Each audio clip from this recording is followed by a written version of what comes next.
The 48 laws of power. आज हम the 48 laws of power में से लॉ 36 डिस्कस कर रहे हैं। रॉबर्ट ग्रीन साहब कहते हैं disdain the things you can not have, क्योंकि ignoring is the best revenge. जो चीजें आप नहीं रख सकते हैं उनको इग्नोर करें, क्योंकि इग्नोर ही एक बेहतरीन इंतकाम है। राइटर कहता है कि अगर आप पावरफुल बनना चाहते हैं तो इग्नोर करना भी सीखें, क्योंकि what you focus on grows and what you ignore decreases. जिस चीज को आप इग्नोर करते हो वो डिक्रीज होना शुरू हो जाती है। इसी तरह राइटर कहता है कि ignorance is the best form of revenge. Ignorance एक बहुत अच्छा इंतकाम है, और अगर रिएक्शन शो करना है तो reacting emotionally exposes your weakness. याद रखें, जज्बाती तौर पे इजहार आपकी कमजोरी को जाहिर करता है, तो जज्बाती रद्द-ए-अमल से बचें। और नंबर 4, राइटर कहता है कि powerful people refuse to acknowledge an opponent, they make them invisible and irrelevant. यानी ताकतवर लोग अपने दुश्मनों में कमी करते जाते हैं और दोस्तों की तादाद में इजाफा करते हैं। आखिरी बात, राइटर कहता है कि be selective about what deserves your attention. यानी सिलेक्टिव होके अटेंशन देनी है। किसी के साथ किसी को तवज्जो देते हुए भी इंतखाब करें। बिस्मिल्लाहिर्रहमानिर्रहीम। साथियों, आप देख रहे हैं इल्म की बातें, और आज हम डिस्कस कर रहे हैं द 48 लॉज ऑफ पावर में से लॉ 36। साथियों, ये जो लॉ 36 है ना, ये बड़ा कमाल है। इसमें नेगेटिविटी कम है। देखिएगा, राइटर कहता है कि disdain the things you can't have. वो चीज़ें जो आप नहीं रख सकते हैं, जो नहीं ले सकते हैं, उनको इग्नोर कर दें, उनको छोड़ दें, उनको गिव अप कर दें, उनको डिसडेन कर दें, उनको हकीर जान लें, उनको परे कर दें, उनको फोकस से दूर कर दें, उन पे अटेंशन ना दें। क्योंकि जिन चीज़ों के ऊपर आप अटेंशन लगाते हैं ना, तवज्जो देते हैं ना, वो चीज़ें इंपॉर्टेंट होना शुरू हो जाती हैं, वो चीज़ें बड़ी होना शुरू हो जाती हैं, वो चीज़ें अहम होना शुरू हो जाती हैं। देखें, मैं अक्सर कहा करता हूँ कि जिस चीज़ के साथ आप वक्त गुजारते हैं ना, ये वक्त बड़ी अजीब शय है। जिस चीज़ के साथ आप वक्त गुजारते हैं ना, वो चीज़ आपको बहाने लगती है, अच्छी लगने लगती है। मसलन देखें, अगर आप किसी अच्छी चीज़ के साथ, पॉजिटिव चीज़ के साथ वक्त गुजारेंगे तो आपको वो पॉजिटिव चीज़ भाने लगेगी, अच्छी लगने चलेगी। देखो, हम मुसलमान हैं, अगर हम नमाजें पढ़ना शुरू कर दें, यानी नमाज के साथ वक्त गुजारना शुरू कर दें, तो शुरू में ना थोड़ा मुश्किल लगता है, लेकिन आहिस्ता आहिस्ता आप यूज टू हो जाते हैं तो नमाज दिल को अच्छी लगना शुरू हो जाती है। ये पॉजिटिव मिसाल है। इसी तरह आप नेगेटिव बात करके देखो, कोई नेगेटिव हैबिट अपना के देखो। शुरू में आपको हैबिट अपनाना मुश्किल होगा, लेकिन आप उसके साथ जब ज़्यादा से ज़्यादा वक्त गुजारते हैं किसी चीज़ के साथ, तो आपको अच्छी लगना शुरू हो जाती है, भाने लगती है। आपको लगता ही नहीं है कि ये नेगेटिव चीज़ है। झूठ बोलने की आदत मसलन देखें, आप झूठ को बोलने की आदत को डेवलप करें ज़रा माज़रत के साथ। आप झूठ बोलते जाए, एक वक्त आएगा कि आपको झूठ लगेगा ही नहीं, बुरा लगेगा ही नहीं। ठीक, तो इसलिए मैं अक्सर कहा करता हूँ, ये मेरा तजुर्बा है, यानी मेरा मुशाहदा और तजुर्बा दोनों है, कि जिस चीज़ के साथ आप वक्त गुजारते हैं ना, चाहे वो नेगेटिव है चाहे वो पॉजिटिव है, वो अच्छी लगना शुरू हो जाती है। तो इसलिए वक्त गुजारने के लिए चीज़ों का इंतखाब बड़ी तवज्जो से, ध्यान से करें, क्योंकि जब हम वक्त गुजारते हैं हम अटेंशन देते हैं। जब हम अटेंशन देते हैं तब हम उस चीज़ को अहम समझना शुरू हो जाते हैं। ठीक, तो इसलिए कहते हैं कि अटेंशन देते हुए ज़रा ख्याल करें। जिस चीज़ पर तवज्जो करते हैं ना, कहते हैं what you focus on grows, जिस चीज़ के ऊपर आप फोकस करते हैं ना, वो चीज़ अब बड़ी बढ़ना शुरू हो जाती है। ठीक, तो इग्नोरेंस जो होती है ना, कहते हैं इग्नोर करना, ये बड़ी बात है। देखिए, इससे पहले एक बात कर दूं जरा, इग्नोरेंस से पहली बात यह है साथियों कि हम अपनी परेशानियों पे सोचते रहते हैं, परेशानियों पे गौर करते रहते हैं, परेशानियों को देखते रहते हैं, परेशानियों को सोचते रहते हैं, उन पे तवज्जो लगाए रखते हैं, उनको ध्यान में रखते हैं। तो क्या है, हमें अपनी परेशानियां ज़्यादा और आसानियां कम लगती हैं। जैसे लगता है कि हमारी ज़िंदगी में आसानियां है ही नहीं, ठीक है, ब्लेसिंग्स है ही नहीं, हमें तो परेशानियों के पलंदे हैं हमारे ऊपर, पहाड़ हैं, ठीक है। लेकिन इसके बरक्स अगर आप आसानियों को देखें, अपनी सेहत को देखें, अपने जिस्म को देखें, जवानी को देखें, अपनी पॉजिटिव सोच को देखें, वालिदैन को देखें, दोस्तों को देखें, अपनी तालीम को देखें, अपने घर बार को देखें, बहन भाइयों को देखें, तो कितनी खूबियाँ अल्लाह ने दी हुई हैं, कितनी आसानियाँ दी हुई हैं, ठीक है। लेकिन चूंकि हमारा फोकस हमारी वो 10, 15, 20 हज़ार वाली परेशानी के ऊपर फंसा हुआ है, हमारा फोकस उधर लगा हुआ है, तो इसलिए हम परेशान रहते हैं। तो ज़रूरी बात यह है साथियों कि हमने अपना फोकस सही करना है। अगर हमारा फोकस पॉजिटिव होगा तो हम पॉजिटिवली ग्रो करेंगे, अगर हमारा फोकस नेगेटिव चीज़ों की होगा तो हम नेगेटिवली ग्रो करेंगे। ग्रो ज़रूर करेंगे, चाहे पॉजिटिवली करें या नेगेटिवली करें, ठीक।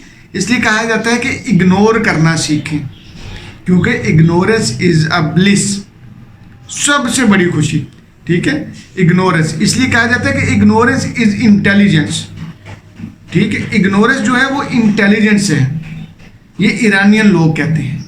लेकिन देखें ये इंटेलिजेंस कैसे है साथियों, हमें ये पता होना चाहिए कि किस चीज़ पे फोकस करना है, किस चीज़ को इग्नोर करना है, ठीक जी। कहते हैं ignorance is the best form of revenge, नज़रअंदाज कर देना, ठीक है।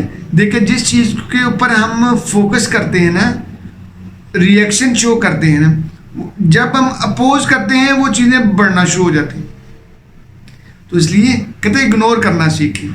जब आप इग्नोर करते हैं तो आप उससे बहुत अच्छा रिवेंज लेते हैं। उससे क्या होता है, जितना इग्नोर करेंगे अगला बंदा उतना ही ढीला ढाला हो जाएगा। आप कभी वीक अपोजिशन देखिए गवर्नमेंट में, हमारी जो पॉलिटिक्स होती है, जितना अगर किसी अपने गवर्नमेंट को वीक करना है ना, तो उसकी अपोजिशन आप वीक कर दें, मुखालिफिन वीक कर दें, तो आप ऑटोमेटिकली खुद गवर्नमेंट वीक हो जाएगी।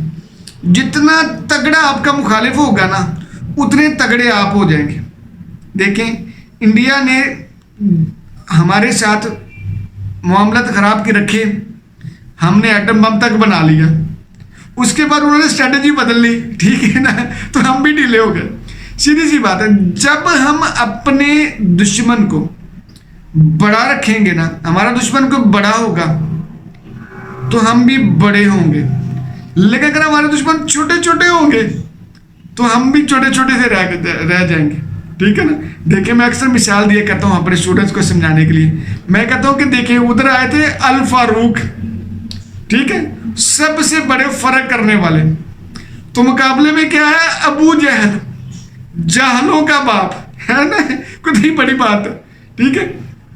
इधर सदीक आए, वाह वाह वाह, ठीक है, तो उधर जहालत का बाप आया, ठीक है। तो ये समझने वाली बात है कि जितने बड़े आप होंगे उतना ही बड़ा आपका दुश्मन होगा।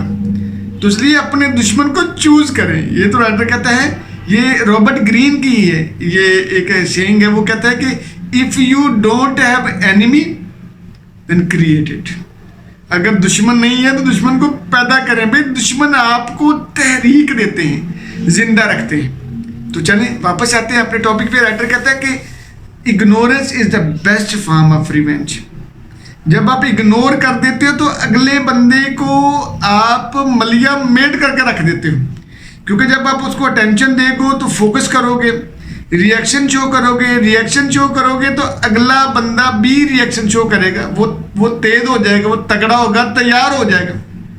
तो इसलिए रिएक्टेंस थ्योरी, इस पर हम किसी दिन बाद में बात करेंगे डिटेल में, लेकिन आज हम कहते हैं कि रिएक्टेंस थ्योरी ये कहती है कि जितना आप ज़्यादा हार्डर अपोज करते हैं ना, उतना ही ज़्यादा आपका अपोनेंट भी हार्डर हो जाता है, शार्पर हो जाता है, तेज़ हो जाता है।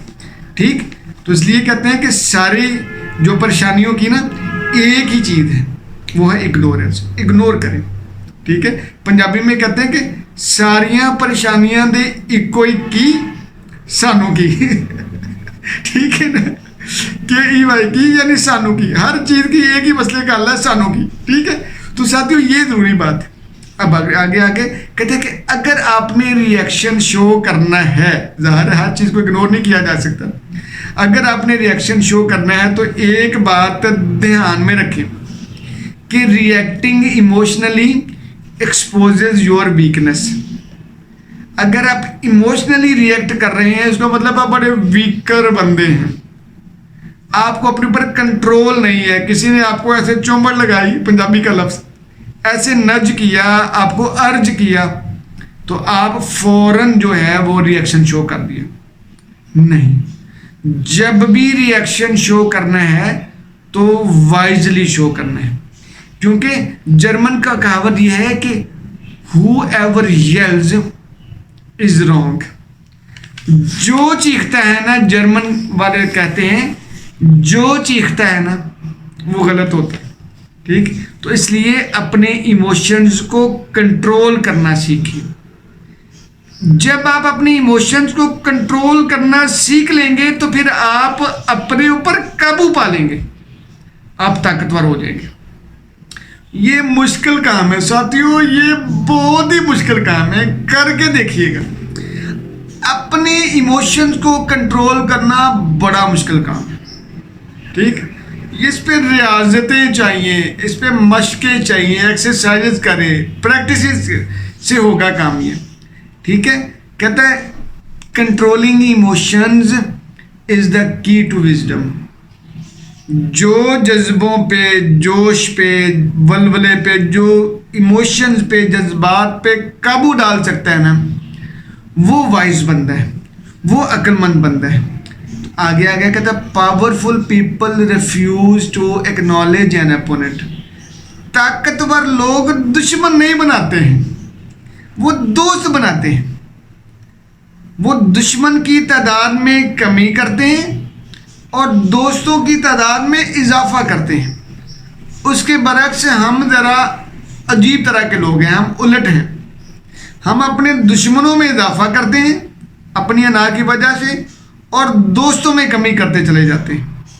तो कहता है कि जी अपने दोस्तों की तादाद में इजाफा फरमाएं, करें, इजाफा करें। ठीक, आगे आखिरी बात कहता है be selective about what deserve your attention. Selective हो जाए जी अपनी अटेंशन के हवाले से। कहता है हर चीज़ का रिस्पॉन्स नहीं होता, ये ज़रूरी बात है। कहते हैं responding to a fool makes you a fool. वाह वाह वाह वाह, यानी किसी नादान का जवाब देना भी नादानी है, बेवकूफ का जवाब देना बेवकूफ़ी है।